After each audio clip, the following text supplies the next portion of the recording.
আসসালামু আলাইকুম ওরহমতুল্লাহি ওবারাকাতু। কাছে দূরে দেশে প্রবাসে যে যেখান থেকে দেখছেন প্রত্যেকে আন্তরিক অভিনন্দন এবং মোবারকবাদ জানাচ্ছি।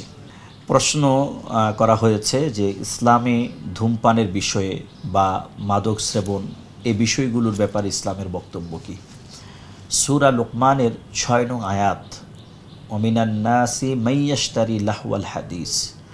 এই লাহওয়াল হাদিস দ্বারা আল্লাহ রাব্বুল আলামিন গান বাজনা, তারপর আপনার লটারি, জুয়া, খেলাধুলার কিছু বিষয় আছে এবং মাদক সহ, অর্থাৎ এক কথায় অপ্রয়োজনীয় যত বিষয়গুলো আছে সেগুলোকে আল্লাহ রাব্বুল আলামিন হারাম করে দিয়েছেন, যা দেহের জন্য ক্ষতিকর, সমাজ এবং সমাজের মানুষের জন্য ক্ষতিকর।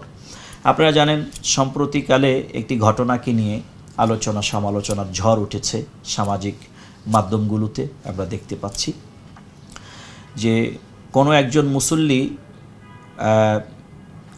বললেন যে আপনারা ধূমপানটা বন্ধ করে, নামাজির জন্য রোজাদারের জন্য কষ্ট হচ্ছে। তারা ক্ষিপ্ত হয়ে উল্টো তার উপরে গরম চা মেরেছে।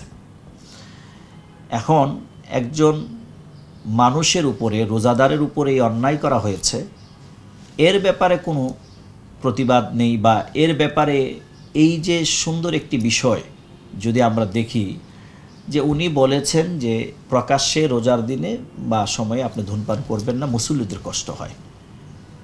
সেখানে কি বলা উচিত ছিল যে দুঃখিত আপনাকে কষ্ট দেওয়ার জন্যে, তাই তো নাকি? কিন্তু উল্টো তার উপরে আক্রমণ করা হলো।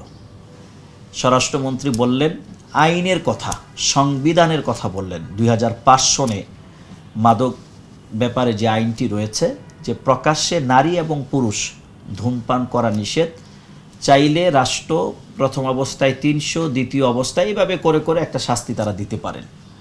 স্বরাষ্ট্রমন্ত্রী আইনের কথা বললেন এবং বললেন এটা রমজান মাস, আমাদের প্রত্যেককে সংযমী হওয়া উচিত। আসলে আমরা একে অপরের প্রতি সম্মান জানাতেই শিখি নাই, অথচ দাবি করছি আমরা বড় বড় ভার্সিটিতে পড়াশোনা করছি, আমরা এ যুগের খুব জানাশোনা মানুষ। আসলে বিষয়টি এরকম নয়। ধর্মীয় জ্ঞান যার মধ্যে নাই সে প্রকৃত অর্থে জ্ঞানী হতে পারে না। আপনি দেখুন, আমরা ছোটোবেলায় এরকম ইতিহাস অনেক শুনেছি যে একজন হিন্দু লোক তার ছোট্ট একটি বাচ্চাকে নিয়ে বাজারে এসেছেন কেনাকাটা করার জন্যে। কলা নিয়েছেন, ছোট্ট মানুষ, 7-8 বছর বয়স, বুঝতে পারেননি। বাবা চেয়ে দেখেন কলা বাজারে খাচ্ছে, হাঁটতেছে।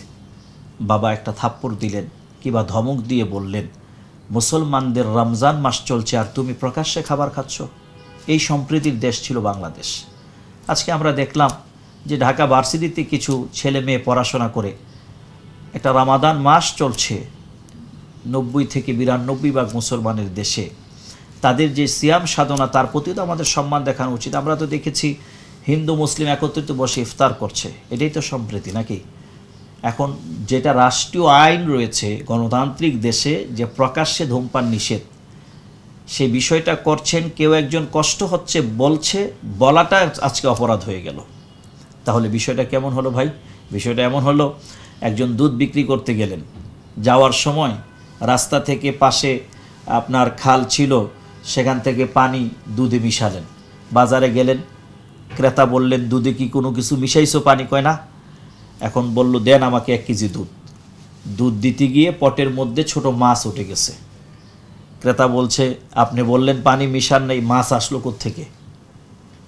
এখন বিক্রেতা ধমক দিয়ে বলতেছেন নিছেন 1 কেজি দুধ, আপনারা কি বড় মাছ দিব নাকি? তো দেশ এবং সমাজ হচ্ছে এরকম। আপনি অন্যায় করছেন, সংবিধান অনুযায়ী, রাষ্ট্রীয় আইন অনুযায়ী আমি বলতে পারবো না, উল্টো বলতেছেন যে মানে ভাবটা এরকম বিড়ি খাইতেছি, মদ খাইতেছি নাকি? তাইলে একটা কথা ছিল। তাহলে আমরা কোন দিকে যাচ্ছি? না মানছি শরিয়া আইন, না মানছি রাষ্ট্রীয় আইন। বিষয় হচ্ছে আমার সাথে যা মিলবে মানি, আমার বিরুদ্ধে গেলে কোনো কিছুই মানি না, অর্থাৎ বিচার মানি তাল গাছ আমার। এভাবে তো একটি সমাজ চলতে পারে না। আমরা তো যদি দেখি, এটা তো তিনি সংবিধান অনুযায়ী কথা বলছেন, এখানে সমালোচনার কি আছে? আসলে বর্তমান সময়টাতে দেশের মধ্যে একটা অরাজকতা তৈরি করার ষড়যন্ত্র চলছে। আজকে যারা নেমেছিল প্রকাশ্যে, তারা ধূমপান করেছিল, তাদের পরিচয় কিন্তু এখন সমাজের মানুষ জানে তারা কারা।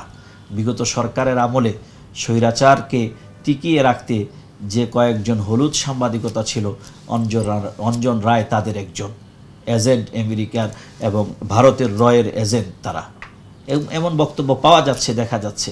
তাহলে তারা তো ভালো কিছু চাইবে না। এজন্য আমরা চাই এ দেশ, আসলে আমাদেরকে শেখানো হচ্ছে ভুল, বলা হচ্ছে ধর্ম যার যার, উৎসব সবার। এটা একটা ফালতু কথা, ধোঁকাবাজি কথা, কুফরি কথা। বরং বক্তব্য হবে এরকম, দেশটা সবার, ধর্ম যার যার, দেশটা সবার। এখানে সকল ধর্মের মানুষ বসবাস করবে, যার যার ধর্ম শেষে করবে। কেউ কারো ধর্মের উপর আঘাত করবে না, কেউ কারো ধর্ম নিয়ে কটূক্তি করবে না। তাহলে আমরা এই সম্প্রীতির বুঝটা যদি আমাদের মধ্যে আসে, তাহলে কিন্তু এমন হয় না। আমরা যা দেখছি এগুলো কোনোভাবেই কাম্য নয়। এগুলো সমাজ, মানবতার দুশমন তারা। এই কাজগুলো পরিহার করা উচিত। প্রকাশ্যে ধূমপান করা খুবই বিরক্তিকর। আপনি যদি দেখেন একজন মহিলা বা একজন পুরুষ বাসে আছেন, অনেক ক্ষেত্রে তারা বাস গাড়িতে বা গাড়িতে চড়তে পারেন না।